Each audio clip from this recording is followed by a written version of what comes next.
Hello and welcome back to the second half of Module 5, where we're going to talk a little bit more about employment communications, specifically on resumes and cover letters, which are very important. Because I would think if there's anything in this entire advanced business communication course that is important and worth paying attention to, it's this. It's knowing how to present yourself in this digital world, right? Through a properly written email or business letter, and in this case, a cover letter. Okay, when we're doing all of this to kind of piggyback and scaffold on what we've already talked about, we're going to repeat a couple of things and then sort of expand them and kind of go a little deeper into it. So when you're writing a resume, what you want to do is you want to think about yourself, right? You want to think about your strengths and weaknesses, your values and goals, your skills and abilities, your education and experience, and kind of set it up in a kind of 1 to 2 page, I would say maximum 2 pages for a resume, like I said, because if you have to staple something together and you've got a third or fourth page, there's a remote possibility that that third page could get lost. So try to get your information on 2 sides of a single sheet of paper. That's kind of the industry standard, because in that way, that resume stays with the cover letter and you don't have anything else suddenly disappearing. Okay, so you want to know yourself, know the job trends, and know the job search process. So if you know yourself, you know your strengths and weaknesses and your values and goals, and of course, your education and experience. You also need to know the job trends and the kinds of skills that are required these days. For someone to have let's say, computer background in HTML and coding, maybe that's not as important because there are so many templates out there for doing basic computer software setups and setting up pages that that kind of skill be nice to have, but seems to be less required, less necessary, less important. So that's just one example. So be aware of the kinds of jobs that are in demand and high demand, and those are maybe on the way out, because with the amount of automation we are facing over the next 10 years, there are a lot of jobs that may just become redundant, and we don't want to be in that position. So the job trend, as it presently is one where specialized work is still done by specialized individuals. But just be aware of the range of skills, right, and competencies that employers are looking for. It's good to know, because you want to set yourself up in a kind of life stream that allows you to continue to educate yourself and build on experience, become a better person, become a more well-rounded person, and never sort of become redundant, right? That's what you want to avoid at all costs. And finally, the job search process. I mentioned in the last set of slides the ATS, right? That the robot that is going to read your resume and your cover letter first before even a human pair of eyes sees it. So that's one of the issues that we need to be mindful of, and we can facilitate that. We can make it a little bit easier for ourselves by looking for those keywords and key phrases, like I mentioned before, and be aware that that's how the system works these days. You have to jump through a lot of hoops before you actually sit across a table from a potential employer, right, who happens to work for the HR department of that organization. So if you know yourself, the job trends, and the job search process, it makes it a little bit easier for you to actually get to that position where you actually will get a call, or sometimes just an email, to come in and an interview. So that's what you want. So let's look at the 2 items that we've been discussing so far, the resume and the cover letter. Now, the resume is a summary of your qualifications for a particular form or type of employment. It should look organized, it should look prepared, and it should definitely be up to date. If you post it on LinkedIn, which is a site that is kind of good for perusing through potential employees or even employers, because it's kind of, well, I guess it's kind of Facebook for business people, right? That's kind of what it is. So if you're looking for work, it's, of course, very, very valuable. For some reason, I keep being reminded every few days in my inbox for my emails that someone searched you on LinkedIn. People are looking at you in LinkedIn. Fantastic. I don't know what they're looking for. I have a job, thank you, but they're looking at my LinkedIn profile. Okay, sure, have at it. There it is. But if you are young and just starting out, that email is wonderful news. That is exactly what you want. That's why you want to have a resume posted on LinkedIn so that people can see who you are and they can see your accreditations, your certifications, your academic background, your work experience. And there it is. And that's what LinkedIn is good for. Please do have a look at the video that I got posted on LinkedIn. It's from 2015, but I don't think things have really changed a whole lot. It doesn't appear to have changed in any significant way. So even though if it's 5 years old, or actually 6 years old now, there's a lot of really valuable information about the worth of having a LinkedIn account. So if you're already employed, there's nothing wrong with having an up-to-date resume. If you think that you're in a field that people could be headhunted by other corporations, if that's what you like to do or would like to have that done to you, in other words, then that's fine. Keep that resume on and keep it up to date in LinkedIn. And you may have some people checking you out. That's really what you want to have happen if you are looking for work. What I'm saying is if you're happy with where you are, don't worry so much if your resume is there. Do make sure it's up to date. You never know. You don't want to get phased out or laid off or anything like that because you're working and you're quite happy.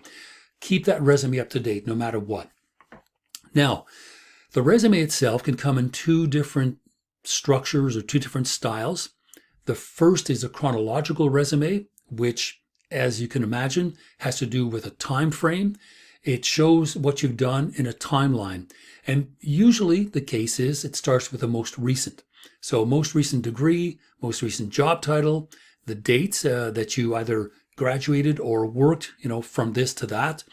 So chronological resumes are really good because they present to an individual a kind of itemized list of the last 5 or 6 years of your life. And it, of course, doesn't have to go all the way back to a job you had in high school or when you were a kid or something, depending how old you are. Keep it relevant. Keep it relevant and topical, and go back maybe 5 or 6 years if you need to. So a chronological resume, one that's based on a time frame, should have your education and experience because now it prepares you logically, of course. If you just finished school, let's say you're going to finish this time next year. So let's say you're going to finish in April of 2022, which sounds like 100 years from now, but it's not. 2022 we're halfway through the year, right? It's not that far away. So make sure that you have that information, even if your resume even is indicating that. Leave it for now until you actually graduate. There could be some fields where headhunters are looking for people so that as soon as they graduate, they want to just pick them up, right? They want to scoop them up. So you could even say, graduation April of 2022. You're not lying. That's what you're aiming for. That is correct. It just hasn't happened yet, but it is chronological. So education and experience presented as a kind of timeline with the most recent information at the beginning and working your way backwards. So that is education, experience, job titles, offices, honors, certificates, accreditation, any of this kind of stuff. What it does is it shows that you are progressively working towards becoming a better version of yourself in terms of wisdom, experience, education, and all of it together makes you that unique individual. So that's one of the really important things. Now, a skills resume compared to a chronological one is one that emphasizes your skills rather than presenting it in a kind of chronological way. Your best skill, right? The one that you are the most comprehensive at. So these are the skills that you have developed rather than when you develop them. So that's what makes it a skills resume. Now, in my case, I may or may not have mentioned, but I worked in a factory on and off from 1979 to December of 2014. So as you can imagine, by the time I was let go because the company closed, right, the plant closed, I was 54 years old. And my degrees and my diplomas and so on, well, they were a few years old. So it was a matter of now showing, because I ended up wanting to work in a school, that my academic background mattered more than my job experience. Now, I had taught here and there, part-time and in private schools and tutoring and so on, research assistant, this kind of stuff. That was relevant work experience.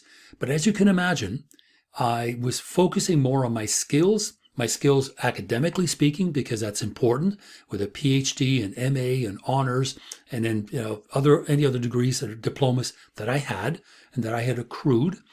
But at the same time, my skills, did it really matter that I knew how to cook cornflakes? No, it didn't. I included it in there, but what I did do is I highlighted my academic-based experience. So mine looked like it was a skills resume more so than a chronological one, because there was this gap of significant amount of time between my graduation with a PhD and me suddenly looking for work. So what I did is I didn't lie. I did present in my resume my time frame, but I kind of backpedaled it. I kind of put it in the background by focusing on my skills rather than on the chronology of the development or success of these skills. When I received them was less important than what I could do, and that's kind of what I'm stressing here. So individual areas of competence and accomplishment, subordinating work and education experience, constructed in such a way that the skills are primary, more so than when, the date in which I developed these particular skills, or had a piece of paper that proved that I could do something. So when you do this, when you have a skills resume rather than a chronological one, you're targeting highlights and abilities and achievements that are specific to the job target. That's why I wanted to take a moment to describe my kind of unique one, because my work experience sort of overall is he worked in a factory. Okay, fine. We'd like him to work for Fanshawe or work at Fanshawe, but as an instructor. Well, those two don't match up very well until you look to see what I've done. Oh, he has a PhD. Oh, he has an MA. He has an honors degree and a diploma as well. Okay, great. Oh, and he taught, he worked as a research assistant. He was a tutor. He worked as a teaching assistant. Okay, all right. And then almost at the very bottom, almost as an afterthought, oh, but he also worked in a factory for 35 years, on and off. So what happens is the skills are up front, right? The skills are up front rather than the time at which I received these degrees and diplomas. So that's what a skills resume is good for. If my education and experience is not the usual route, that's definitely me. And it really is, it's important that I highlight my skills, right? Rather than the order in which they appear. Clearly in my case, I'm changing fields. I'm going from working in a ready-to-eat cereal plant to working as an instructor teaching philosophy. How is this even possible? Well, it was and it is because of my educational background. Regardless of my time in a factory, I was able to accrue a substantial education, which of course was paid for by my ability to work full-time. It was difficult and tiring. Don't recommend it, but I did it. So I'm changing fields. It's not the usual route.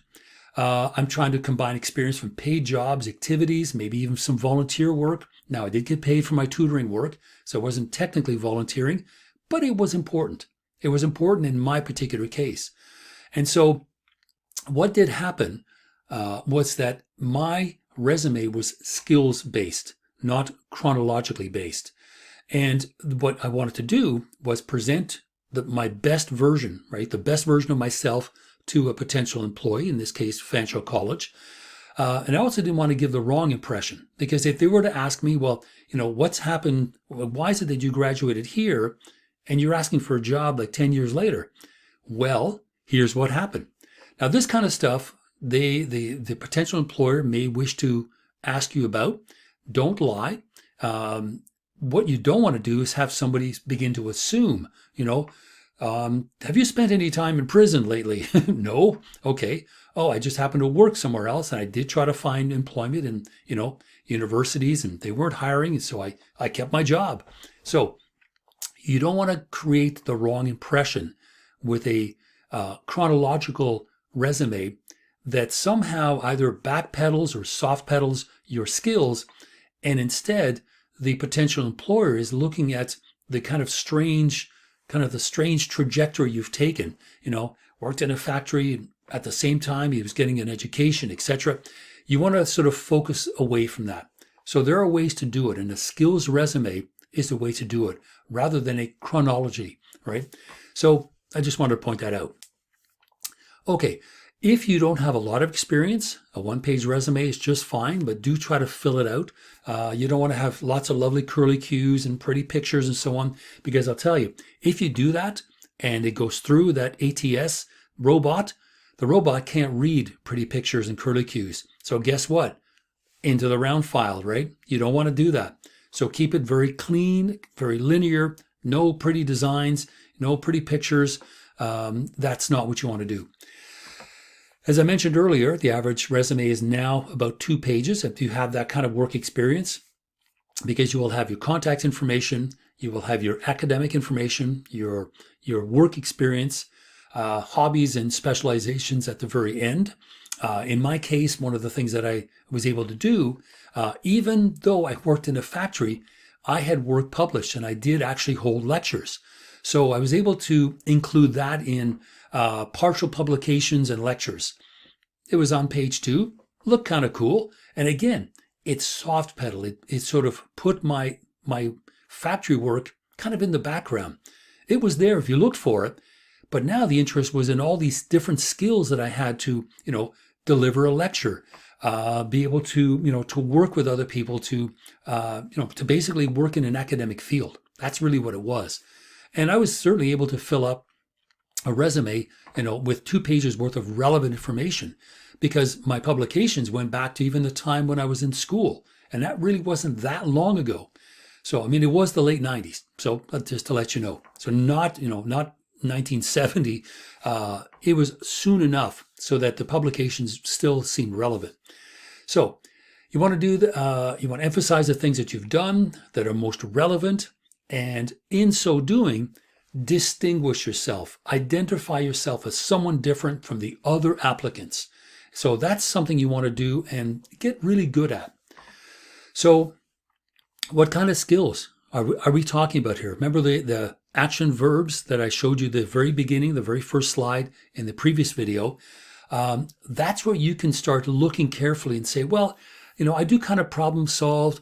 I've got pretty good organization skills and communication skills.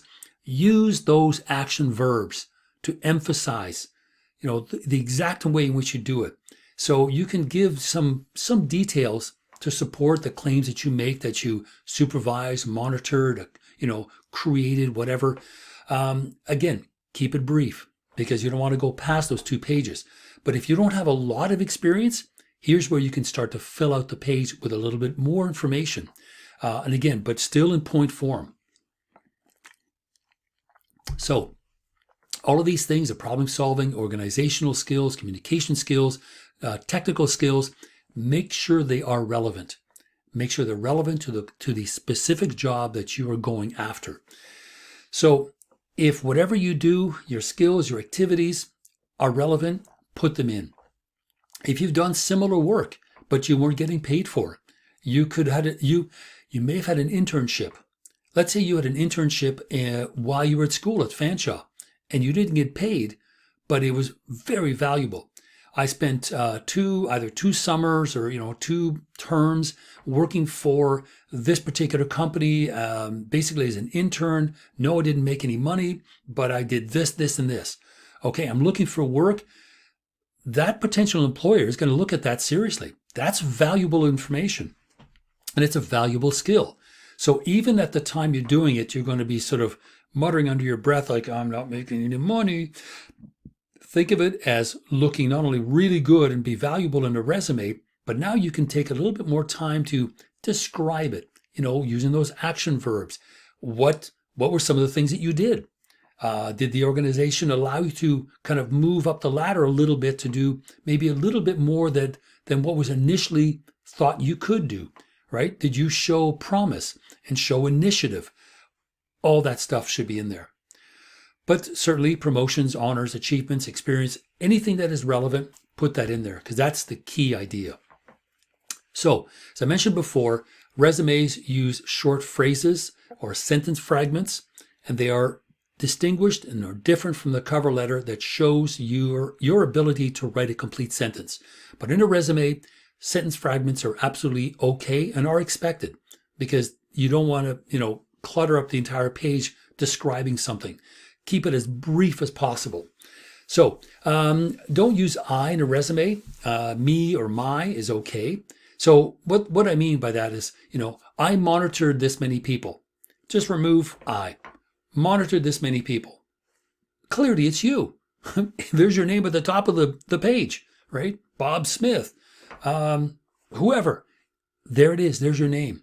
So don't worry about someone not knowing who you are. They have a piece of paper with your name on it. So whenever you are describing these things, you don't need the pronoun I. So just start right with the action word. Monitoring, supervising, scheduling, promoting, whatever it is. So again, keeps it clean, keeps it linear, keeps it short and sweet. And the end result is you say the maximum amount of things with a minimal amount of words. Now, if you use a gerund, which means a verb ending in ing, running, walking, speaking, as I'm doing now, that is a bit more dynamic. That means it's something that is ongoing, monitoring, scheduling, promoting. That means you're still doing it. And that's what an ing, that's what a gerund is. It's an ongoing activity. So those things are useful. Okay, so I showed you before a resume. Now we're going to break down sort of again in detail what is needed. Your name and full contact information, especially if you have a cell phone or maybe an old-fashioned landline, but whatever phone contact of some sort, definitely an email, and have it be a professional email.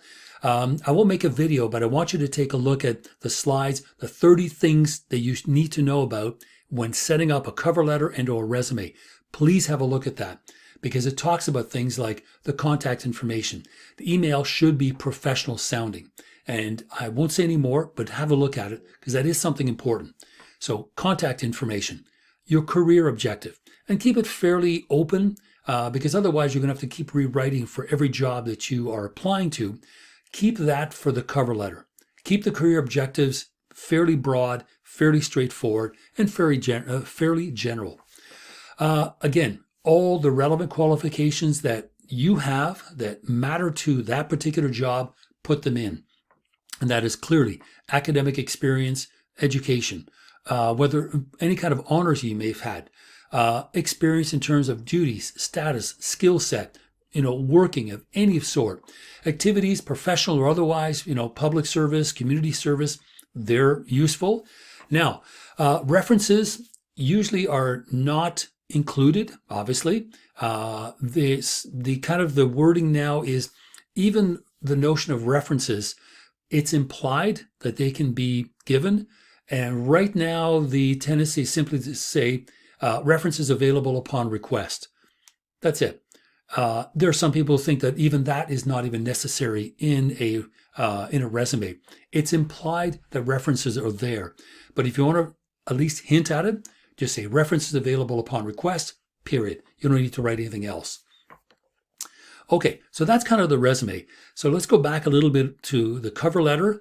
And there is a little bit of overlap, but they do differ in insignificant ways. So the one way to look at it is to say that a resume is adapted to a position, sort of a generalized position. I want to work in architecture, project management, fashion design, HR, whatever it is.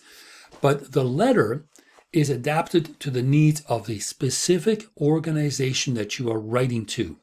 And that's where you need to look at that job description carefully. What does it actually entail? Do you know what that job description actually means? What is that job? Look it up.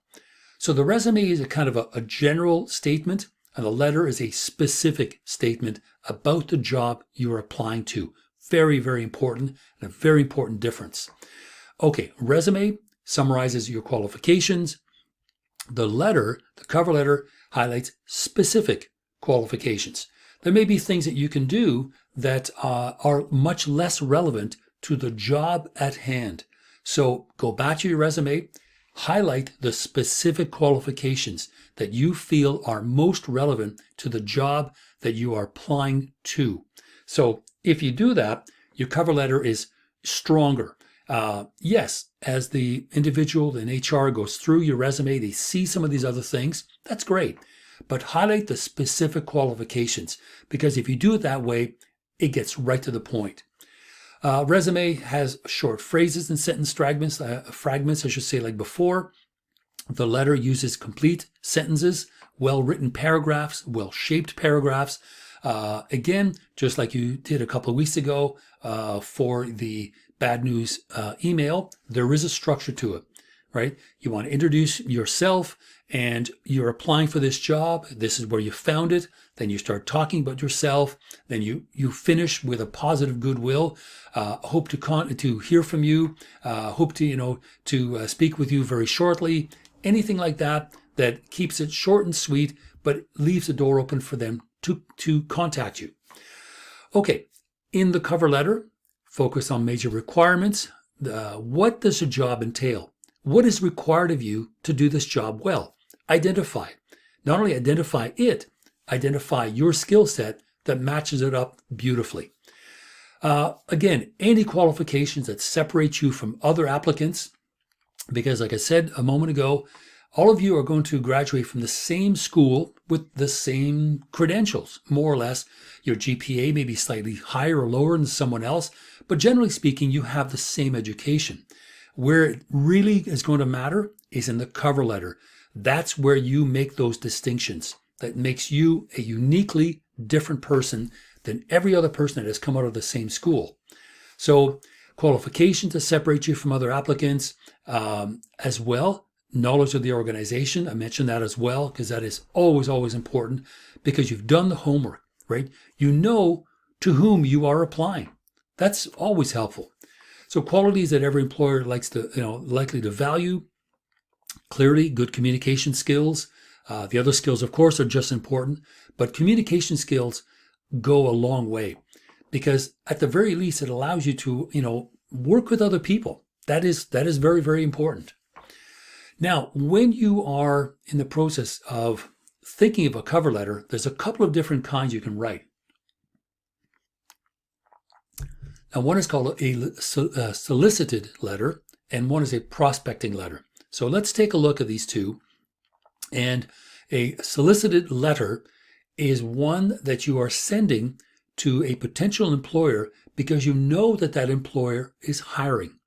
The prospecting, and if you can think of it, the old prospector, during the gold rush with this little tin pan, and he's scooping up bits of water and he's looking for chunks of gold, right? He's prospecting, he's looking for something. So a prospecting letter does much the same thing. It's a letter that it's kind of, you're sending out feelers, right? You may have heard that expression before. You're sending out feelers to see if a company you would like to work for might be advertising a job upcoming. Like an upcoming position may become available. So what you've done is you've kind of gotten in ahead of the field because you are prospecting for a potential job in a company you'd like to work for. And let's say you may have heard something that, a department you want to work in may be expanding. So you send that prospecting letter and a resume. So let's take a look at these in a little bit more detail. Okay. Both solicited and prospecting letters, you should address the letter to a specific person, like you should any other time. Indicate the specific position you're applying to, or at least as much as you can, because remember, a soliciting letter is a specific job that you're going after, that you know the company is looking to hire someone to fill that position. The prospecting one, you may not have a particular job ID number, but you know the job. Right? You believe that the job is one that is available in that company. So you want to make sure that you know for sure that organization, that company has that job. before you even send in your prospecting letter, because you don't want to be sort of laughed at by saying, well, does this guy even know that we phased out our quality assurance department 5 years ago? Guy wants to work for us in QA? Doesn't even exist. Next. Don't do that. Do the homework. Do the homework and make sure that job still exists. So address a letter to a specific person, address it to a specific position, either a specific one with a job number you are soliciting or a job that still exists in a prospecting letter, specific about your qualifications. And again, beyond that, it's really the same thing. A soliciting letter is for a specific job, prospecting letter to the same organization, hoping to find a job, or will there be some job openings in April of next year when I graduate? But really, the rest of it is the same. Your qualifications, separate yourself from other individuals, show knowledge of the company and the position, use the language of the ad if you can, or the language of the organization and the industry, send in your resume, ask for an interview. There may be the possibility of getting an interview with them. So really, there's a lot of similarities more similarities, than differences, in the sense that the body paragraphs essentially look the same. The only difference really will be in the first paragraph, where you distinguish between a specific job that is out there, needs to be filled. That would be the soliciting letter, versus the prospecting letter, where you're looking to see if a job is available, but you don't know yet. So no matter what, you want to catch the reader's attention. Now, remember, this could be going through the ATM thing, right? The robot. So again, catch the robot's attention. Think of those key words and those key phrases. You could even go back and look to see, let's say the company website may have descriptions of various jobs. They're your key words, right? They're your key phrases. Use it. That's what it's there for. So catch the reader's attention and the robot's attention with those key words. Try to create a bridge between that attention-getting statement and your qualifications, because you want to segue into that and say, here's what I do, right?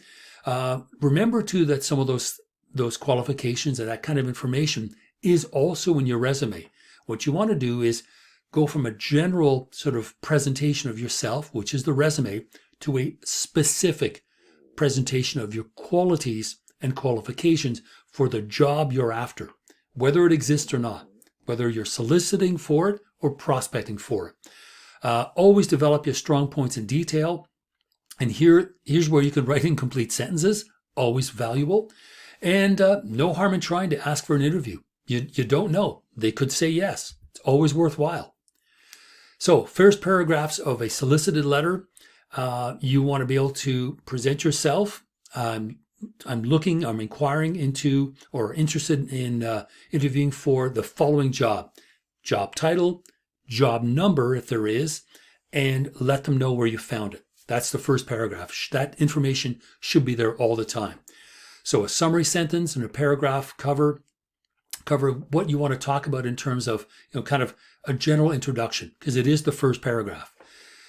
Good word choice, action verbs, all these kinds of things. Again, anything that sets you apart from other kind of generic statements about the job.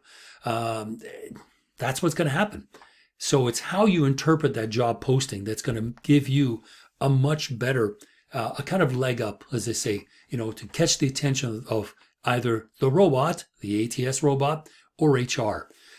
Prospecting letter, again, you don't want to ask for a job. What you'd like to do is ask if there are job openings in this particular department.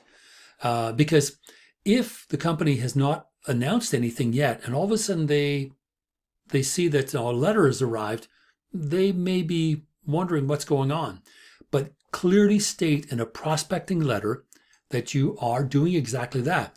You're inquiring if there are any job openings in a specific department. And of course, the larger the organization is, the more departments they're going to have. Even if you're sending it to HR, which is itself a department, be specific as to the area of interest that you are presenting yourself wanting to know more about. Are there any jobs opening up in this department? Now, you don't have to say not others, this one. Because if it isn't specific enough, the company's just going to go, well, there's nothing right now. Gone, right into the round file, right? That's what I call the garbage. So in that second paragraph, once you've caught the reader's attention, because you are only prospecting and asking if there is a job, shift that focus always to your skills and your experience. And really, when you think about it, both the soliciting and the prospecting letters are structured the same.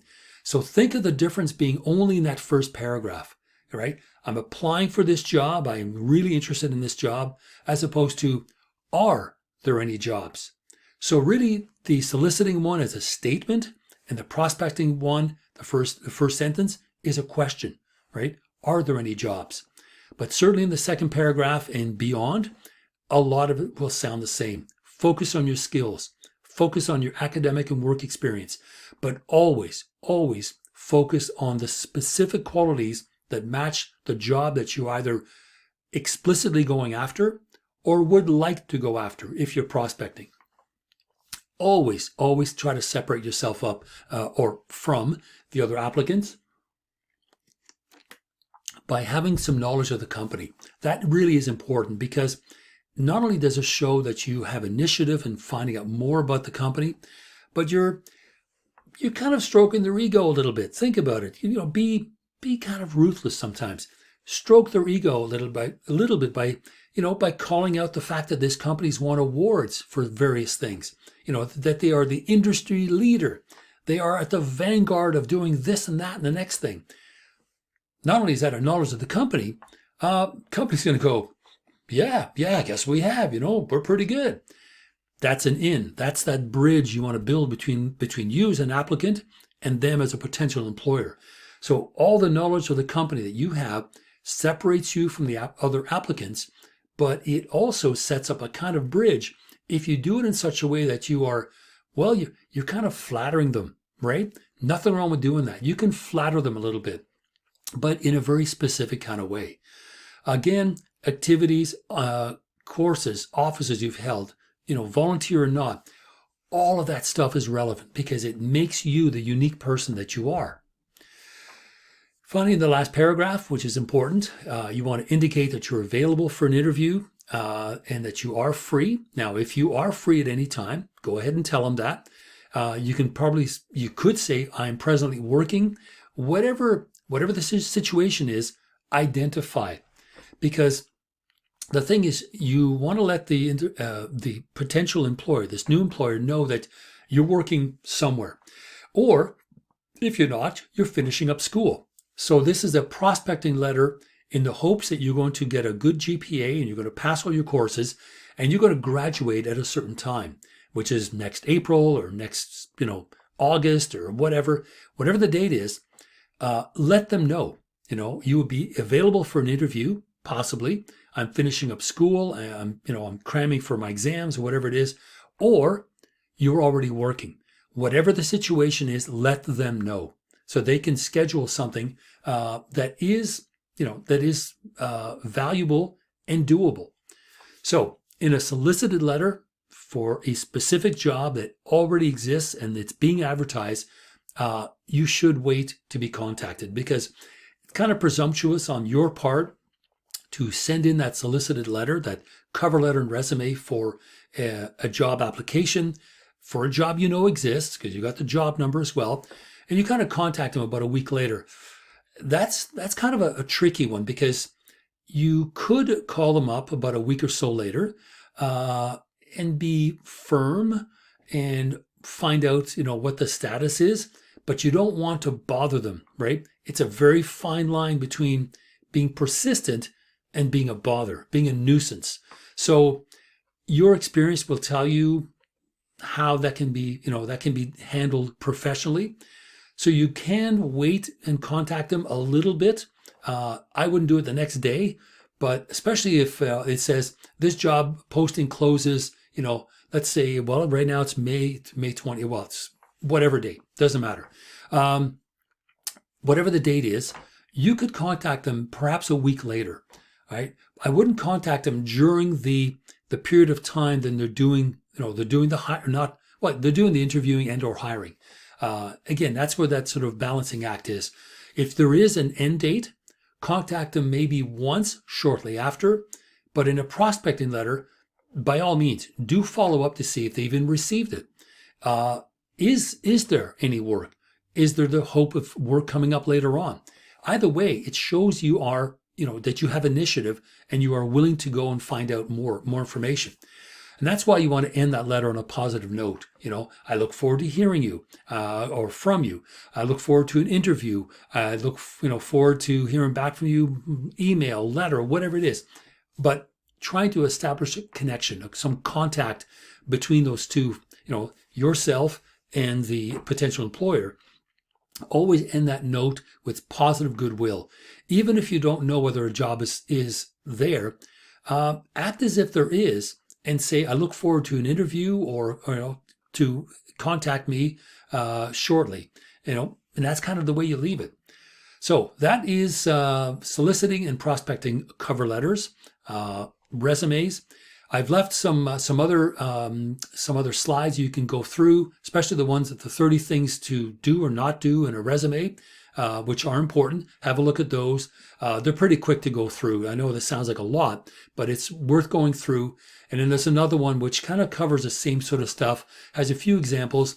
I just wanted to do these two short videos because there's a lot of relevant information that I wanted to unpack, but there's two other sets of slides you can have a look at if you need more information. So when we meet again, we're going to talk a little bit about this, as well as the upcoming assignment that is due roughly the same time. So for the time being, that's all we're going to be doing. See you really soon, and we'll talk then about resumes and cover letters.